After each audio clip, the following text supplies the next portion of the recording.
Hola, mi nombre es Walter Lema, soy presidente de la Asociación Internacional de Aprendizaje Experiencial y hoy quiero contarte 3 claves para transformar vidas a partir de actividades de aventura. Quizás te preguntes, ¿qué es esto de transformar vidas a partir de actividades de aventura?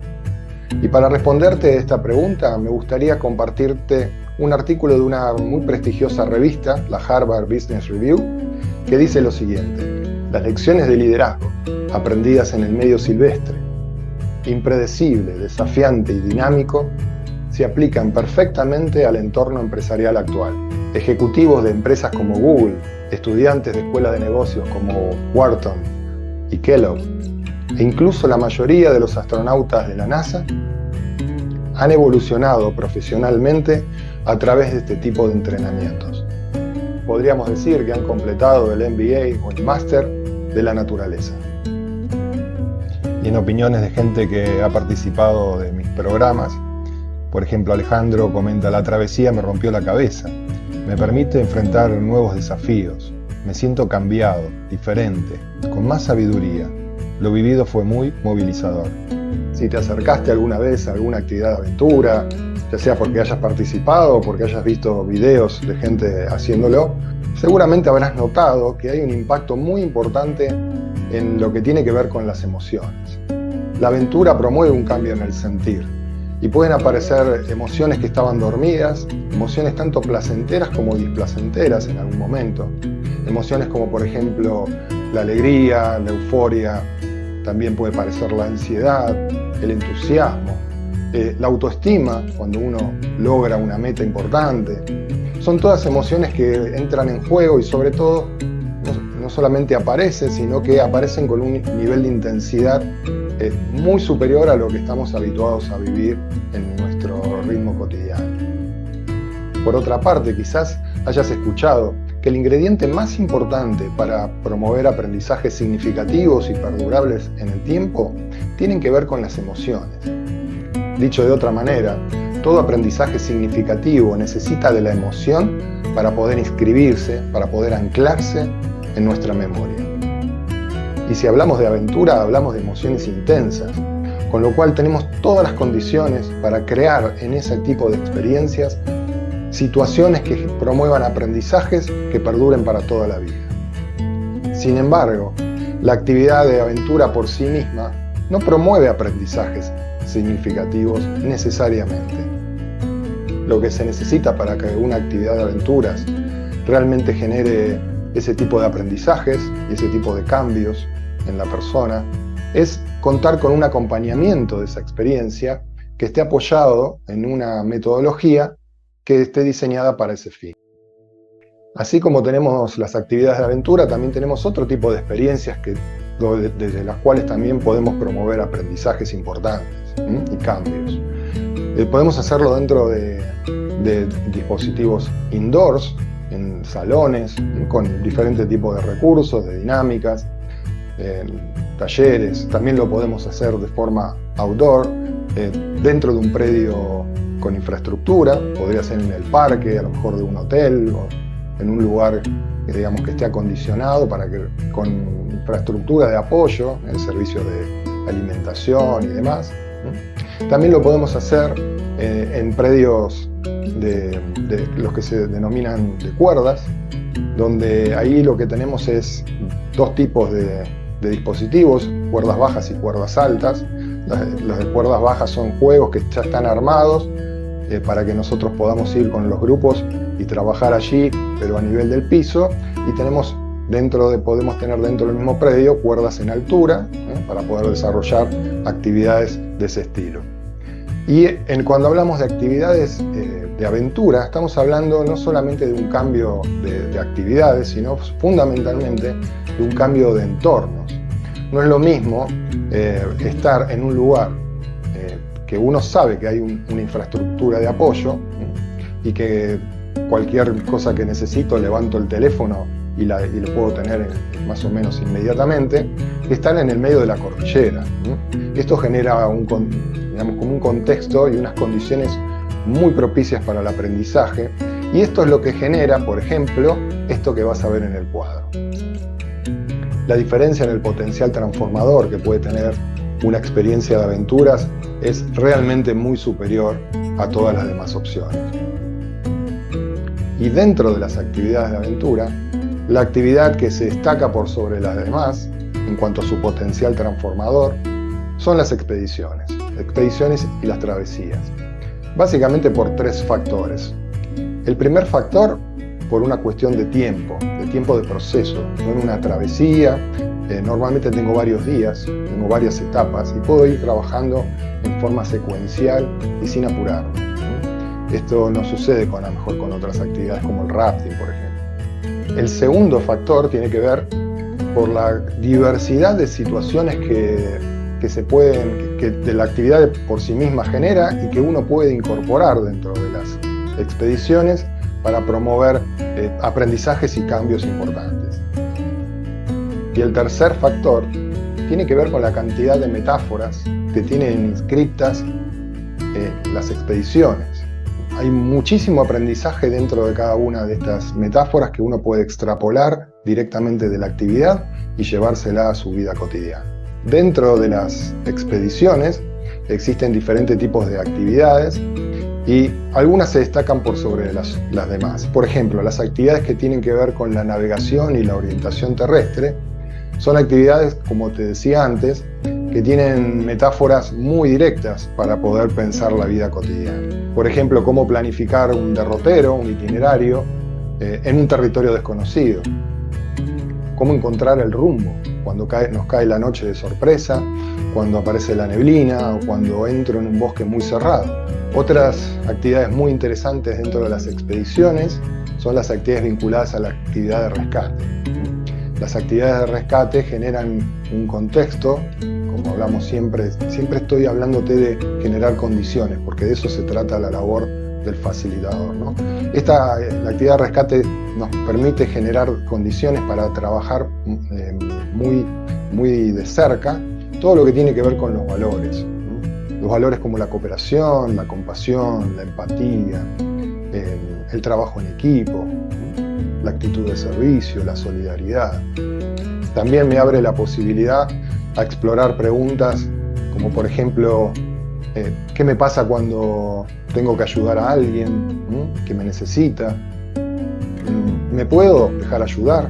¿Puedo pedir ayuda? ¿Qué es lo que tiene que ser rescatado en mí en este momento? ¿Qué tengo que rescatar de mí? Son todas preguntas que en algún momento de la actividad pueden aparecer y que son como disparadoras, ¿no?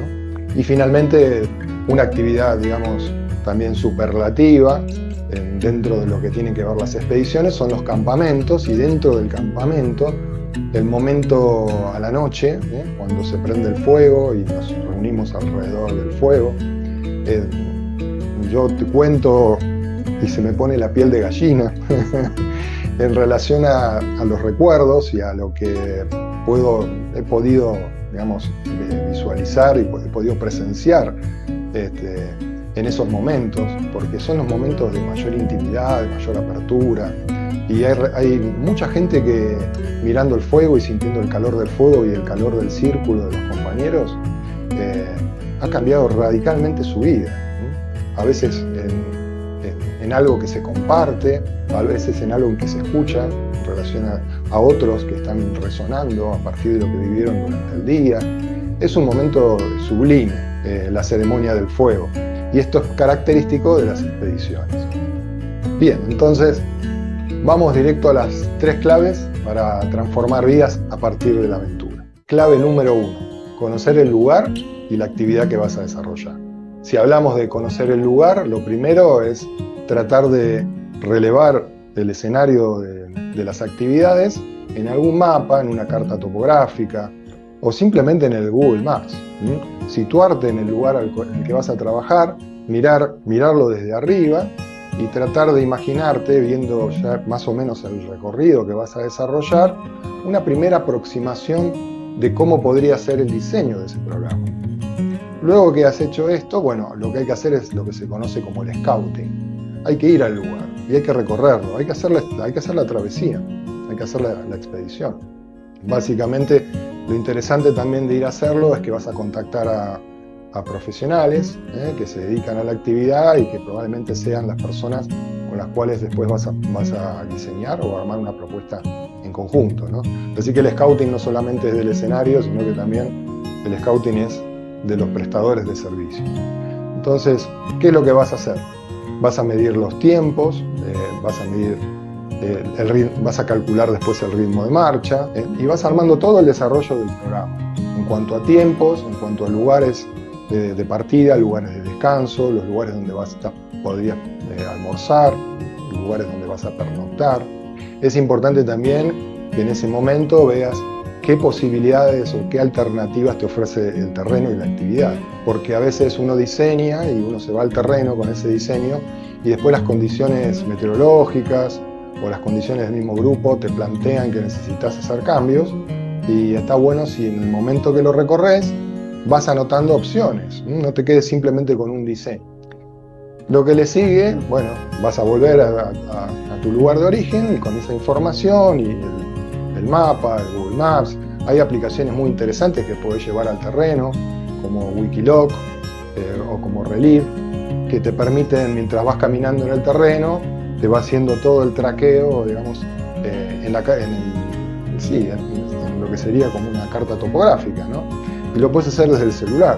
E incluso te permite cargar fotografías, puedes ir con el celular. Mientras vas traqueando, y el celular te va calculando todo, la velocidad, los tiempos, etc., sacás foto del lugar que te interesó y hasta el programa te lo carga en el lugar en el cual sacaste la foto. Después tenés toda esa información para pasar al paso siguiente, que sería el diseño, ¿no? Con esa información te sentarás en algún momento y empezarás a armar un primer borrador de cómo podría ser el diseño de tu programa.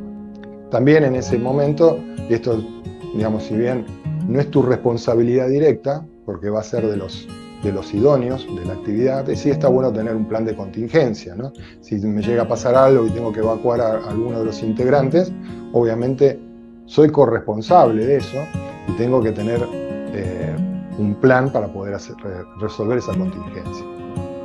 Clave número 2, conformar un equipo y asignar diferentes responsabilidades.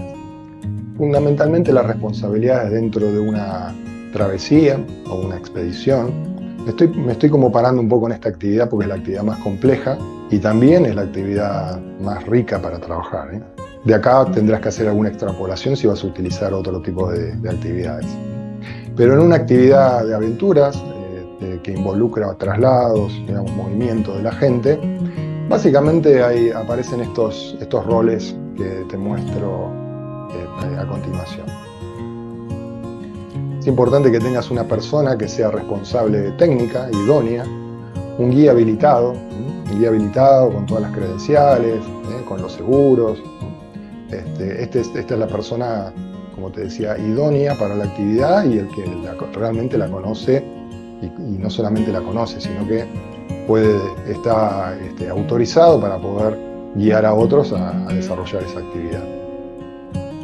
Otra responsabilidad muy importante es la responsabilidad vinculada a la logística. La logística es todo lo que tiene que ver con el movimiento del equipamiento, movimiento de la gente, el armado de los paquetes. Bueno, mucho antes que esto es el desarrollo de todo, digamos, lo que va a implicar la alimentación, el desarrollo de lo que va a implicar el material de trabajo. Hay que diseñar todo esto, listarlo, todo lo que hay que llevar, armar el checklist, y alguien tiene que hacerse responsable después de que todo eso esté en el lugar que vos lo necesites, al momento que lo necesites. Otra responsabilidad importante es la de la seguridad, el estar todo el tiempo atento, porque cuando estás caminando en un territorio silvestre, digamos, en la naturaleza salvaje, hay riesgos, pues, digamos, potenciales. Gente a lo mejor no se disperse, no pierdas a alguien que se vaya de la senda, controlar la hidratación, controlar el esfuerzo físico, digamos, la necesidad del descanso, la alimentación. Y finalmente, el rol que probablemente te va a tocar más de cerca, tu rol central, que es el de acompañar el proceso de aprendizaje o el proceso terapéutico, en el caso de que el programa llegue hasta ese nivel de experiencialidad.